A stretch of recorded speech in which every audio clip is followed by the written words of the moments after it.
خليني في الفيديو دوت اشرح لك نظام المرابحه زي ما انا وعدتك في الفيديو اللي فات. باختصار شديد، المرابحه هي بيع بسعر التكلفه معلومه زائد ربح معلوم ومتفق عليه مسبقا. يعني البائع يقول للمشتري انا اشتريت العربيه دي ب 300,000 جنيه وببيعها لك ب 350، والفرق هو ربحي. الشفافيه هي اللي بتخليها حلال دايما. خليني اقول لك ايه هي الشروط اللي تخلي القرض حلال او التمويل اللي انت هتاخده حلال. البنك لازم يمتلك السلعه او يمتلك العربيه قبل ما يبيعها، والبيع قبل التملك هو باطل شرعا. السعر لازم يكون متحدد ومعلوم من الاول. اي غموض في السعر بيبقى العقد فاسد.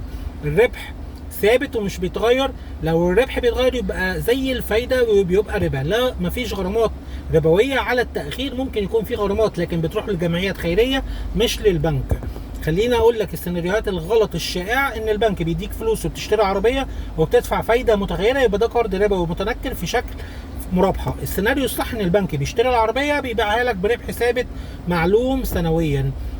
طبعا الاسئله اللي لازم تسالها قبل التوقيع على اي ورق في البنك: هل البنك اشترى العربيه فعلا باسمه؟ ايه هو سعر الشراء الاصلي؟ وايه هو الربح المضاف بالظبط؟ وهل السعر النهائي ثابت ولا متغير؟ وايه هي الرسوم الاداريه ده لو موجوده، وهي كده كده ما بتبقاش موجوده؟ وايه هي عقوبه التاخير وبتروح لمين؟ خلاصة الكلام دوت في جملة واحدة ان المرابحة الاسلامية بيع حقيقي بربح معلوم وثابت، مش قرض بفايدة متنكرة في ملابس اسلامية. الفرق مش في الاسم، الفرق في التطبيق الفعلي. انا كنت معاك محمد عادل من اكستريم اوتو. سلام.